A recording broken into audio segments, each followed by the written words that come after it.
A child's stuffed rabbit lay face down on the flooded sidewalk, its soft ears flattened against the wet concrete, the gutter water pushing it slowly toward the drain. Nobody picked it up. Warren Briggs didn't pick it up because he was the one who had thrown it there. He stood under the dry overhang of his building, arms folded, watching Nadia Brooke press her body over a collapsing cardboard box on the soaked pavement.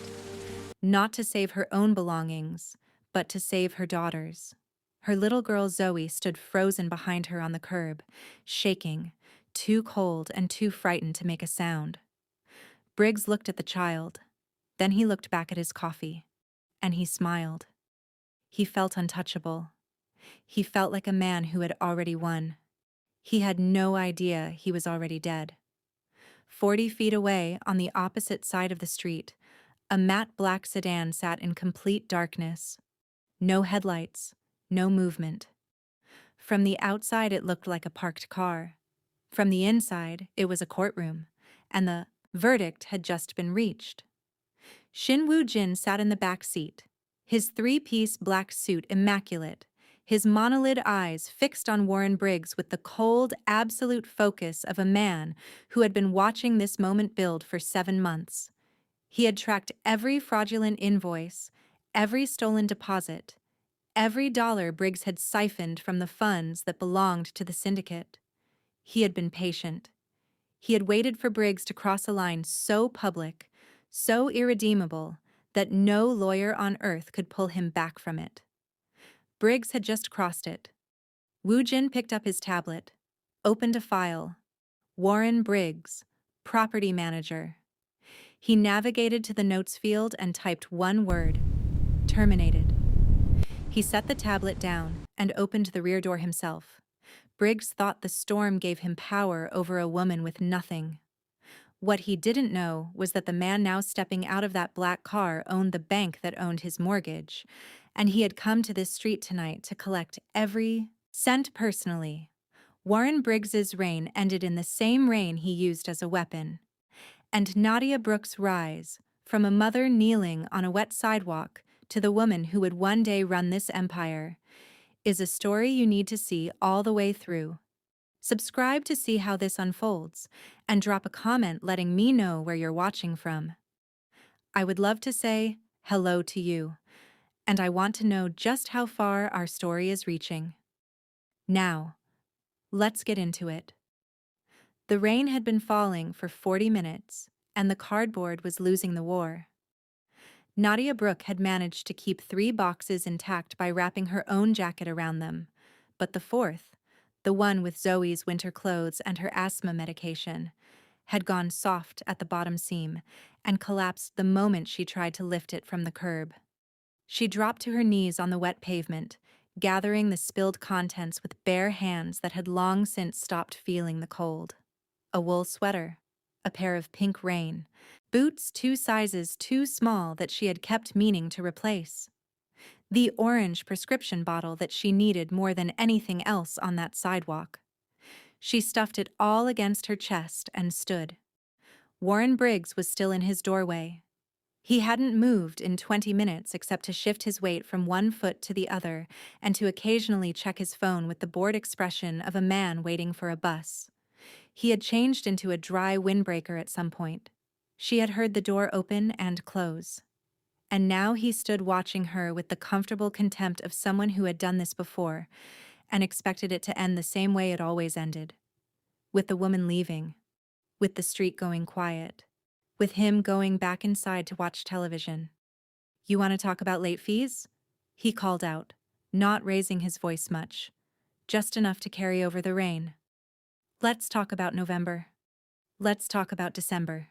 Let's talk about the building access surcharge you never paid." Nadia didn't answer. She knew better than to answer. "Building access surcharge," he said again, tasting the phrase, enjoying it. $40 a month. 18 months. You want me to do the math, or are you going to stand there pretending you don't owe what you owe? There was no building access surcharge. There had never been a building access surcharge. There was no line item for it in her lease. No documentation. No receipt. Nothing. because Briggs had invented it 3 weeks ago when he realized he needed a number large enough to justify what he was doing tonight. Nadia knew this. She had the lease in a Ziploc bag inside the box she was currently holding against her chest. She had read every line of it so many times she could recite the clauses in her sleep. It didn't matter. The law took time. The rain did not. Zoe. She kept her voice level, controlled. The voice she used when she needed her daughter to move without understanding why. Come stand next to Mama. Zoe peeled herself away from the gatepost and crossed the 3 feet of flooded sidewalk between them, pressing her small body into Nadia's side. She was still holding the stuffed rabbit Nadia had rescued from the gutter drain. Its ears were soaked flat. Zoe didn't seem to notice. She had her eyes fixed on the ground the way children do when they are trying very hard not to exist. Nadia wrapped her free arm around her daughter's shoulders and kept moving. 40 feet away, the interior of the matte black sedan was warm, dry, and almost completely silent, except for the low measured voice coming through the car's speakers. The Dijon acquisition closes Thursday, regardless of the variance. I need the environmental audit filed before the Seoul office opens, not after.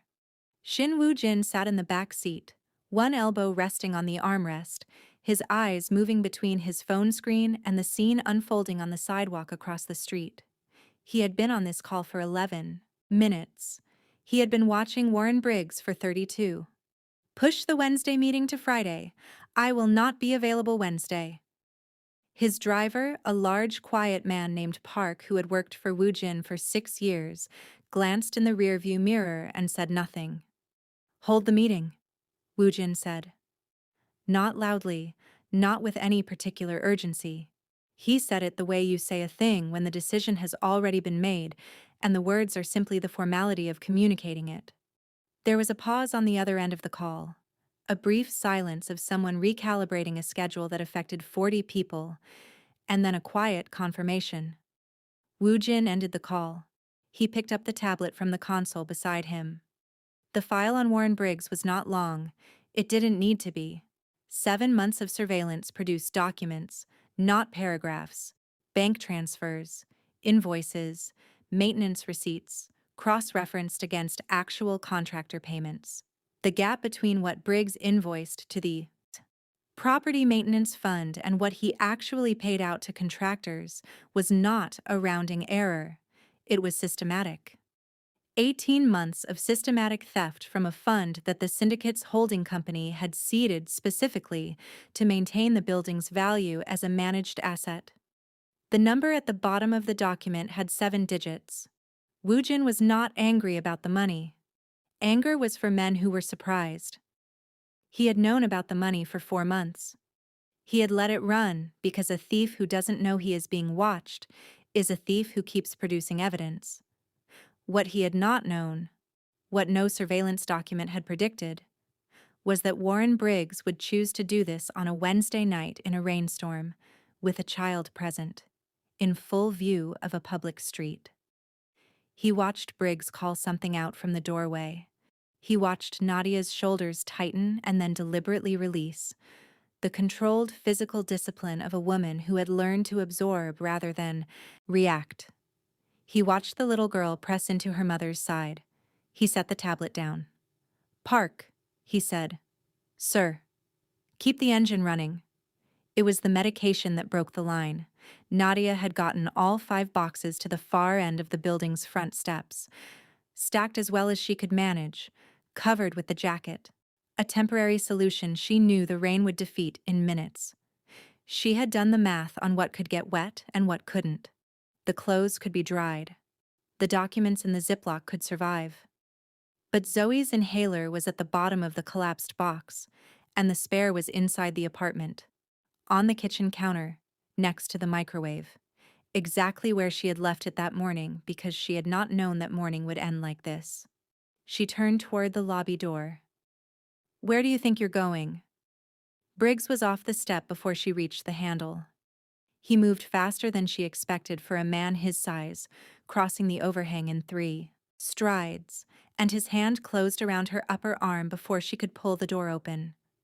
His grip was not a warning, it was a statement. "You don't live here anymore," he said. His voice had dropped.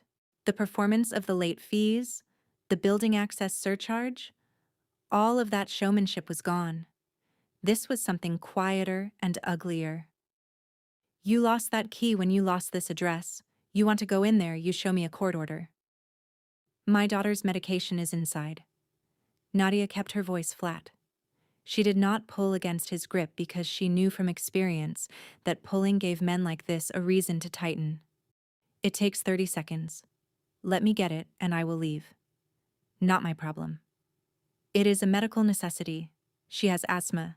If she has an attack tonight, not my problem." He leaned into each word, close enough that she could smell the coffee on his breath, and then his free hand came up. He didn't swing. Not yet.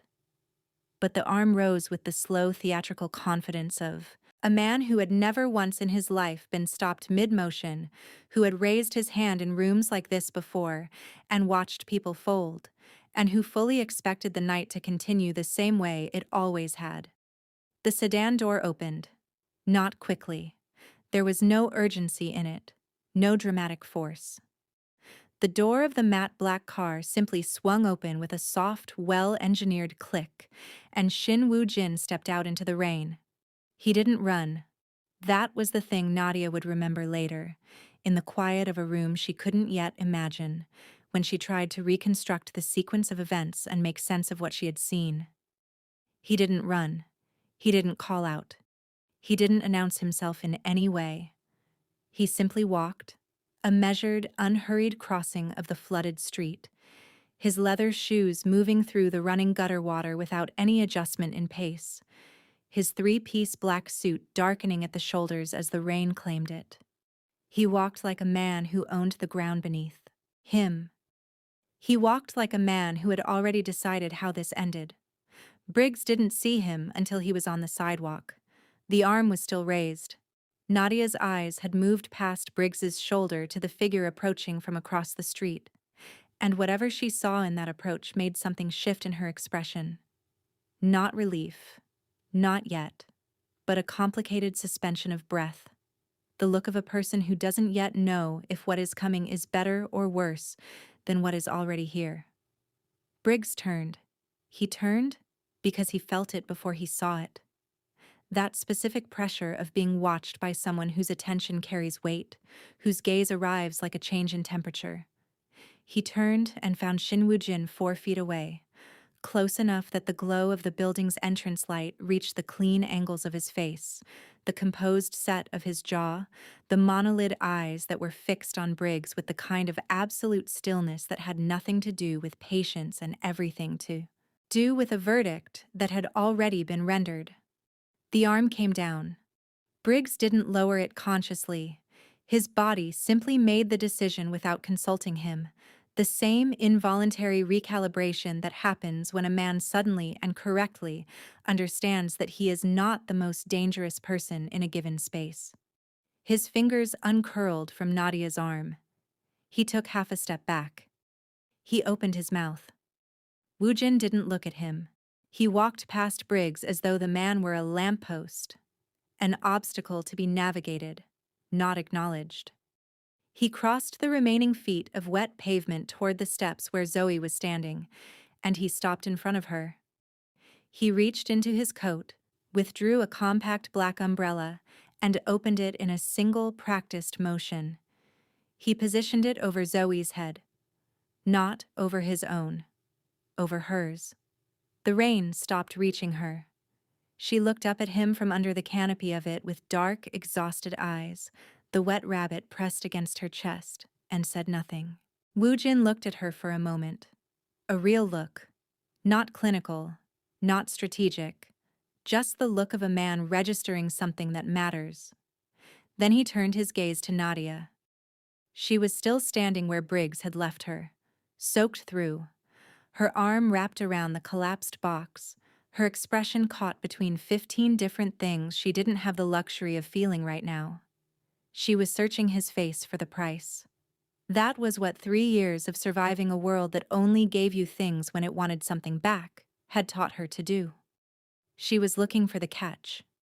Woojin held her gaze for 3 seconds. Then he gave her one single, slow nod. Not a greeting, not a performance. Just a quiet, absolute communication that passed between them without a word being spoken. The kind of nod that meant you are not in danger and this is over, and stay where you are, all at once. Then he turned his back on her completely. He turned to face Warren Briggs.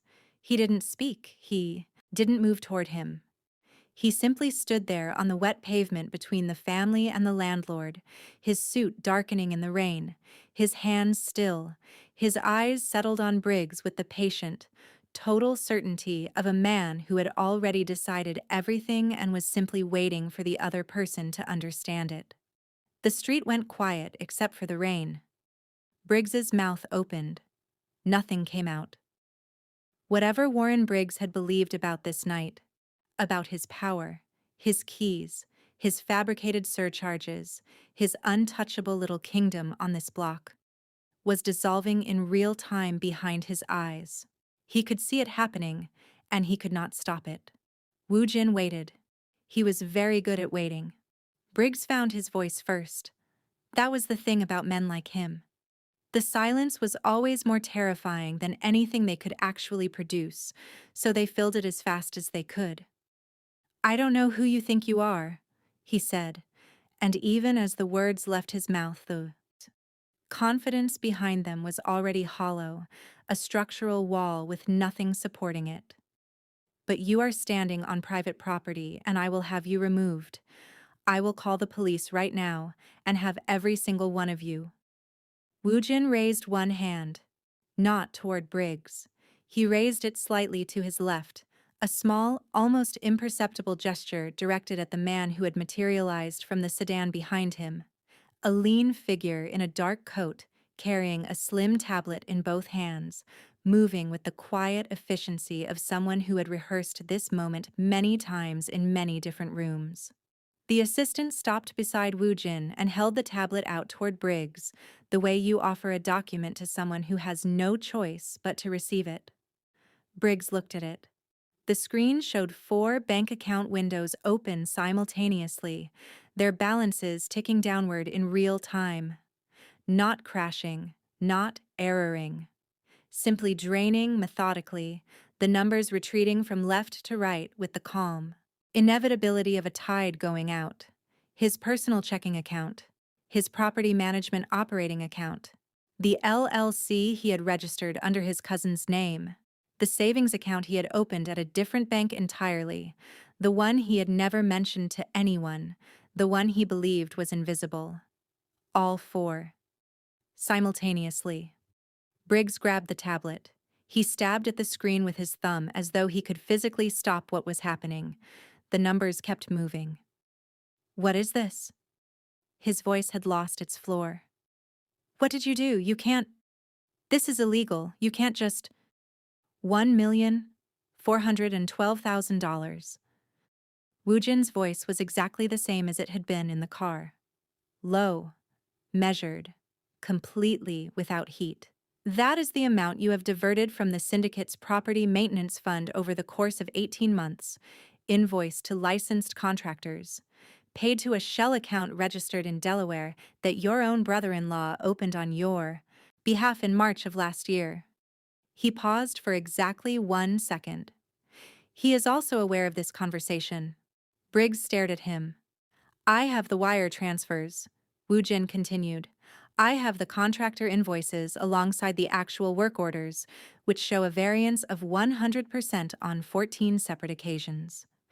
I have your phone records from the 6 calls you made to the Delaware account manager between November and January." He looked at Briggs the way you look at an equation you have already solved. "I have had all of this for 4 months.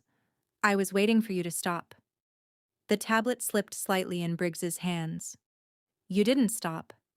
The silence that followed was not empty. It had texture and weight, the specific density of a man's entire self-conception caving inward all at once. Briggs's face moved through several expressions in rapid succession: outrage, calculation, the desperate search for an exit, and found nothing usable in any of them. "Who are you?" he said finally, and this time the question was genuine. The performance was completely gone. Woojin straightened the lapel of his jacket, a single unhurried motion, and looked at the building's entrance behind Briggs's shoulder. "Shin Woojin," he said, "I am the sole principal of Meridian Capital Holdings." He let that sit for precisely the amount of time it took Briggs to access whatever fragmentary knowledge he had of that name. Meridian Capital Holdings owns a 73% stake in Cornerstone Civic Bank. Another pause. Cornerstone Civic Bank holds the mortgage on this building, the operational lending agreement for your property management company, and the business line of credit you used to cover your losses at the East Side tables in October. He tilted his head very slightly. "You are not the landlord, Mr. Briggs. You are a thief trespassing on my investment." Briggs opened his mouth. "The lease agreements," Woojin continued, as though Briggs hadn't moved at all. "The maintenance contracts, the tenant records, and the building's operating license are all held under the Meridian umbrella. Your name appears on a property management agreement that expired 14 months ago and was never renewed." He looked directly at Briggs for the first time with something that was not quite contempt and not quite indifference, but existed in the precise space between them. "You have been operating this building without legal authority for over a year. Every eviction notice you have filed in that period is void. Every fee you have collected is recoverable." He paused. "Every tenant you have removed has a case." The rain fell between them. Briggs took a step backward and hit the door frame. Woojin turned to his security. He didn't issue a verbal command. He simply looked at the two men flanking the entrance and gave the same small, economical nod he had given Nadia minutes earlier. They moved immediately, not aggressively, not theatrically, with the same measured efficiency that characterized everything in Woojin's orbit. One positioned himself directly beside Briggs, the other held out an open hand. "Your keys," Woojin said. "You can't." "Your keys, Mr. Briggs." Briggs looked at the open hand. He looked at Woojin. He looked at the tablet still in his own grip, the 4 account windows still draining with their quiet, relentless arithmetic. His fingers moved to his belt clip slowly, the way a man moves when his body understands something his mind is still refusing to process. The key ring came off with a small metallic sound that seemed disproportionately loud on the empty street. It landed in the security guard's palm. The second guard reached for the windbreaker. Briggs flinched back instinctively and then went still, his jaw tight, his eyes burning with a humiliation that had nowhere to go. The jacket came off his shoulders. He stood in the rain in a damp collared shirt, suddenly smaller without it. Suddenly, just a red-faced man on a wet sidewalk with nothing in his hands. Woojin looked at him for one final moment with the patient, absolute finality of a ledger being closed. Then he pointed to the street. "Get out." Briggs didn't move immediately. There was a long, terrible second where the only sound was rain on pavement and the man's shallow, humiliated breathing, and then something in him simply gave way. Not dramatically, not with any of the aggressive bluster he had carried for the past 40 minutes. Just a quiet, structural collapse, the way a building goes when the load-bearing element is finally removed. He stepped off the curb. He walked into the rain. He didn't look back. Woojin watched him go until he rounded the corner and disappeared. Then he turned. Nadia was standing exactly where she had been. Zoe pressed against her side, the collapsed box still held against her chest, her eyes moving between the empty corner where Briggs had vanished, and the man now, facing her. She was soaked through. She was shaking. Not visibly, but in the specific way that people shake when they have been holding themselves together for so long that the effort itself has become physical. Woojin looked at her. "Pick up your things. he said quietly. You are not leaving. Park had the rear door open before they reached the car. Nadia guided Zoe into the back seat and slid in beside her, pulling her daughter close. Zoe didn't speak. She just turned her face into her mother's side and, in the warm dark of the sedan, finally began to cry. Quietly, without drama, the way children cry when they understand that the danger has passed and it is finally safe to feel it. Nadia pressed her lips to the top of her daughter's head and said nothing. She just held her while the city moved past the windows and the rain kept falling, and the building where Warren Briggs had felt like a king grew smaller and then disappeared entirely. The hotel suite was on the 22nd floor, and it was the kind of room that existed in a different category of reality from anything Nadia had occupied in the past 3 years. Floor-to-ceiling windows, furniture that cost more than her old monthly salary. A bathroom she could hear was marble simply from the sound her footsteps made approaching the door. She stood in the center of it with Zoe asleep against her shoulder and could not make herself sit on the sofa. She didn't know exactly why. She understood, in the abstract, that it was available to her, that no one was going to charge her for it, or take it back, or present her with a fabricated surcharge in the morning. But 3 years of learning to take up as little space as possible had settled into her body as a kind of physical grammar, and the grammar said, "This is not yours." The grammar said, "Wait to find out what this costs." She lowered herself to the floor instead, her back against the foot of the bed, Zoe's head in her lap. She wrapped the hotel blanket around her daughter's shoulders and sat there in the warm, dry silence, listening to the rain against the glass 22 floors above the street. She didn't hear the door open. She simply became aware, at some point, that Woo Jin was standing in the room. He looked at her on the floor. He looked at the untouched sofa. He looked at the room service menu on the table. He picked up the phone on the desk, said 4 words into it. She caught soup, and what sounded like a suite number, and set it back down. Then he left without speaking. The food arrived 20 minutes later. She ate on the floor. Zoe didn't wake up. The city had gone quiet by the time the door opened again.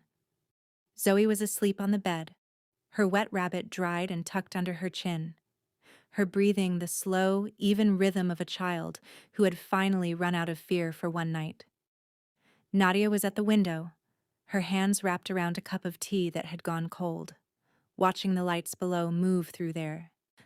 Patterns, cars and signals and the distant shapes of people living lives that had nothing to do with her. She heard the folder before she saw it, the soft sound of it being placed on the table behind her. She turned. Woo Jin stood by the table, his jacket off for the first time, his shirt still immaculate, his posture carrying the same composed authority it had carried in the rain. The folder was slim, dark blue, and sat on the table with the unassuming weight of something important.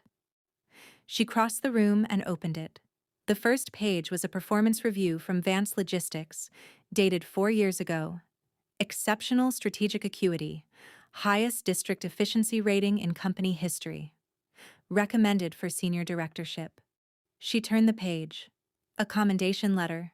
A proprietary systems analysis she had authored that had been implemented across 3 regional offices. Her photograph in a company newsletter. Younger. Lighter. A woman who had not yet learned to take up less space. She closed the folder. "How did you get these?" she said. It wasn't quite a question. "The same way I got everything else," Woo Jin replied. She looked at him across the table. "You knew who I was. Before tonight." He didn't confirm or deny it. He simply waited, the way he always waited, with the patience of someone who understood that silence was not emptiness. "Then you know why I left," she said. Her voice was steady, but the steadiness cost her something. Woo Jin looked at her for a long moment. "You didn't disappear because you failed," he said. "You disappeared to survive." He paused. "That is a different thing entirely." The room was very quiet. Nadia looked at the folder, then at the sleeping shape of her daughter on the bed, then back at the man across the table. She had been in enough rooms with enough powerful people to know that nothing arrived without a price attached. The hotel room, the food, the folder, the 4 words on the sidewalk. None of it was free. It never was. "What do you want from me?" she asked. Woojin picked up the folder from the table. He aligned its edges with a small, precise motion and held it at his side. "Nothing tonight," he said. He turned toward the door. "Tonight you rest. Tomorrow we talk about what you want." The door closed behind him. Nadia stood at the table for a long time after he left. Then she looked at her daughter sleeping in a warm, safe room 22 floors above the street, where she had been on her knees in the rain 3 hours ago, and she sat down, on the chair, this time, not the floor, and let herself breathe. The office was on the 31st floor, and the morning light came through its windows at an angle that made everything in it look deliberate. Clean lines, dark wood. The city spread out below like a map of everything that was now possible. Nadia sat across from Woojin at the desk, the folder open between them. A single document on top. District Manager. 12. Properties across the metropolitan area. Full operational authority. A compensation figure at the bottom that she read twice to confirm she had not misplaced a decimal. She looked up. Woojin slid a pen across the desk toward her. Then he stood, adjusted his jacket, and turned toward the door with the same measured economy of movement he applied to everything. "You never asked why I disappeared," Nadia said. He stopped at the door. The pause lasted 3 seconds. Then he turned his head slightly, not quite looking back at her, his hand resting on the doorframe. "No," he said, "because the reason doesn't change what I already know about you." He left. The door clicked shut. Nadia looked at the pen on the desk. She looked at the document. She looked at the city in the window. The same city that had watched her on her knees on a flooded sidewalk less than 12 hours ago. And she picked up the pen. She signed her name the way she used to sign it, before 3 years of surviving had taught her to make herself small, fully, deliberately, like a woman who intended to be read. 3 weeks later, on a Tuesday morning, the sun was out. Nadia walked through the building's front entrance in a tailored earth-tone blazer and straight-leg trousers, her hair pinned up, a leather portfolio under one arm, her stride carrying the particular quality of someone who had somewhere to be and the authority to get there. The city moved around her the way it moves around people who belong to it. On the sidewalk outside the entrance, a man in a gray janitor's uniform was sweeping the pavement with slow, mechanical strokes. His windbreaker was gone. His keys were gone. The comfortable contempt he had worn like a second skin for years was gone. Warren Briggs pushed the broom across the concrete with his head down, his eyes on the ground. The man who had stood in his dry doorway feeling like a king, now reduced to the dimensions of the space he actually occupied. Nadia walked past him. She didn't slow down. She didn't look at him. She didn't say a single word. She simply walked through the door that used to be his, into the building that used to be his kingdom, and let it close behind her. Briggs kept sweeping. Somewhere above him, on a floor he would never again access, Nadia Brooke set her portfolio on a desk that had her name on it, pulled up a file on a monitor that answered to her login, and began to work. The ledger was balanced. The debt was paid. And the woman who had been left in the rain had come back to run the storm. If this story hit you the way I think it did, drop a comment right now and tell me where you're watching from. Doesn't matter if it's the middle of the afternoon or the middle of the night. I want to know. I read every single one. And if you've ever had a moment in your life where someone underestimated you, where someone looked at you and saw nothing, this one was for you.